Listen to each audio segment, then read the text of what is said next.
So I'm approaching Kingston, Ontario. It's day 16, the first day of fish runs. I broke even on fish so far, but I still have some bulk left to sell, so I'll make a small profit perhaps. But I still need to fix that busted ass tire on my Suburban. I rented a car, cheaper on gas, so the factor of the gas that I've already used and the rental fee would still be cheaper than the gas in the Suburban, so it made use. Plus, it's a modern car, so I don't look so ghetto coming into people's laneways. So, part of why I'm going to Kinks is I have some errands, some drop-offs for fish there, because I do service the entire 613 area. But I've also got a few friends that are very interested in going and living in the Philippines, and so I think that I might do a monthly meetup. I'll schedule something on the Facebook pages for people who want to meet up once a month, ask questions, that kind of thing, to try and get a nice little crowd going back in September. A lot of the people that want to go, the real issue is they're just afraid. They've never left Canada. They've never left, some of them, their area code.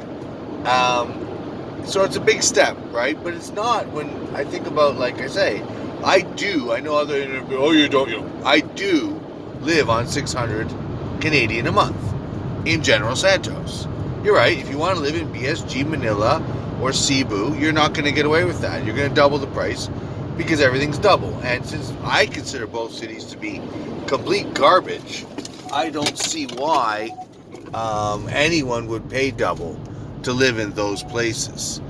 There's too many other white folks, so you're challenging against richer guys for the girls.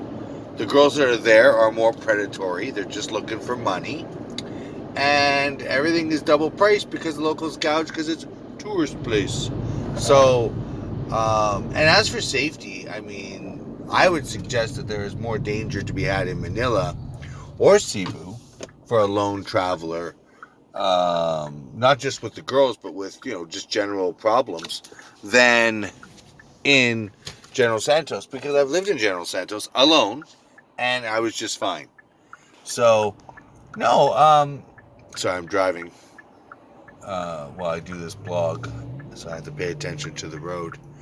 But no, it's just one of these things where there's definitely been a lot of interest because things are going to crap in Canada. We're about to have an election, and it's forecasted the Liberals will win again because they've drummed up this "we're the pro-Canada party," even though the last 10 years the Liberal Prime Minister has done his job of saying Canada doesn't have an identity, cancelling Canada Day, just all that kind of anti-Canadian stuff.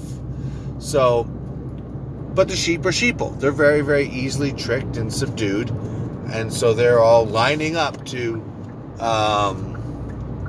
dump another Liberal government into power.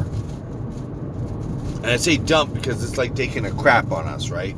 The new guy is super, super globalist, very dishonest, won't even have debates in French, even though they got rid of Manning.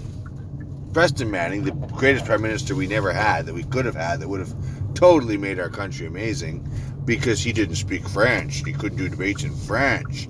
How much things have changed in 25 years.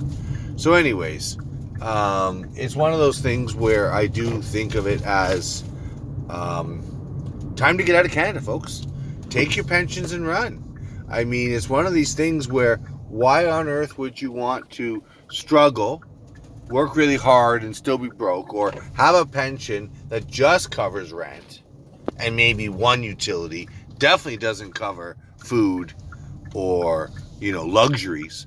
Or you can come to some place like the Philippines, live like a king, and start banking $500-$600 a month. So when you do have to come home or want to come home, you come home and you've got a couple K in your account.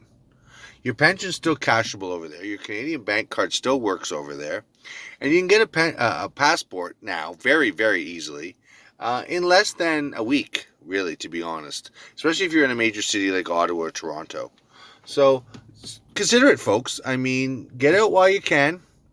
I would stick around to vote, and then I would be on the plane out. Now, for me, I have to stick around till the last week of August to make money and to sell off my goodies. But if you've got assets that you could sell off, put them on the market now. If you've got a bunch of project cars and boats and junk and stuff, sell it now. Get rid of it while you can. Because the bigger your bank account is when you go there, the less likely you're going to want to come back. So like, follow, subscribe. I'll do another post later in the day with some friends from that little meetup, and we'll go from there. Have a great day, everyone. At least try to.